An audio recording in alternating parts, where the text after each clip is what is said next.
Before we begin reading our literature selection for the Old English period, we need to understand a little bit more about the culture. So today we're going to take a deep dive into Anglo-Saxon England. As previously discussed in the History of English Part 1, Germanic tribes, the Angles, the Saxons, and the Jutes invaded England after the Romans left. Now, England was not what we think of England today. There were several smaller kingdoms that made up England. The Angles lived in the countries of Northumbria, Mercia, and East Anglia. The Saxons lived in Essex, Wessex, and Sussex, and the Jutes lived in the tiny kingdom known as Kent. The Anglo-Saxon period can really be divided into two shorter time periods.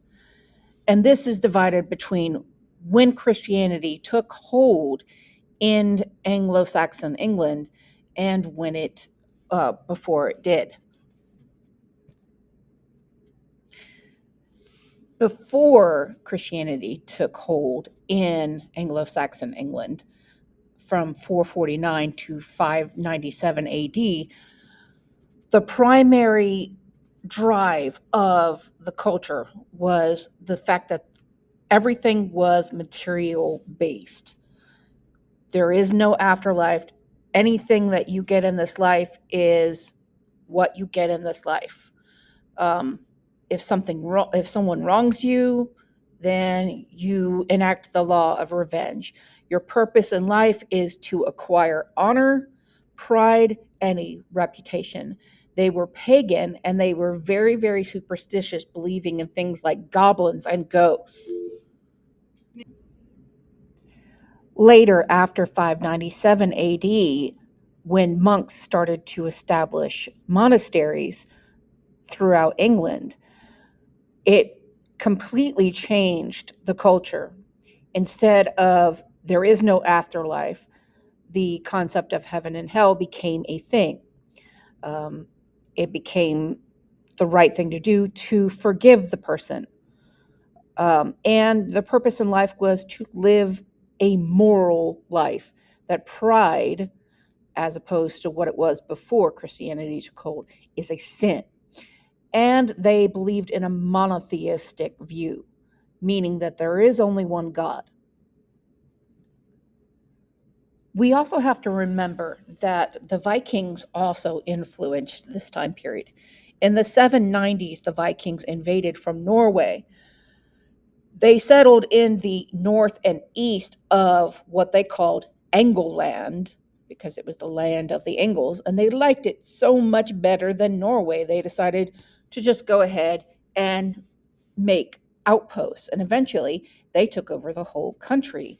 And now we call this the Old English period. Anglo-Saxon life centered around a building called the Mead Hall, which was a large building lined with tables. It was named after the drink mead, which is a fermented drink made with honey.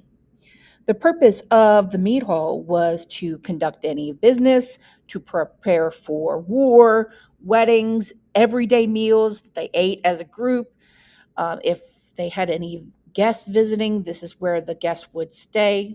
I mean, they would sleep and eat and live in the mead hall, and also for entertainment. The Anglo-Saxons lived in a status-based society. This means the hierarchy was based on servitude.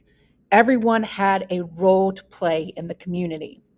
The king was the ultimate source of authority, and this meant that all of his decisions were final because God had chosen the king, so any challenge to the king would be seen as a challenge to God. You begin with the bottom of the tier, which is the slave population, and then the peasant farmers, the Thienes or warrior class, the earls who were royal bloodlines but were not the kings, and then the king himself.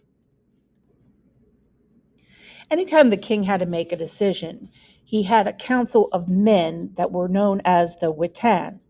Now, this particular group didn't mean it was always just the king and the earls.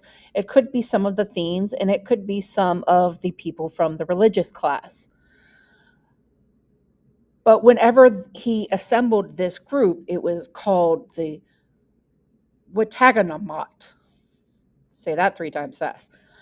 Whenever the king needed advice, he would get these people together, and the king had the final decision in all decision making. However, it was very important to be invited into the Wintagamat. As the leader of Anglo-Saxon society, a king had a few responsibilities that he had to take care of. He had to defend his people, defend the faith, settle disputes amongst both peasants and earls. He had to reward the thienes and the earls, otherwise known as the giving of the ring. He had to make laws and enforce them.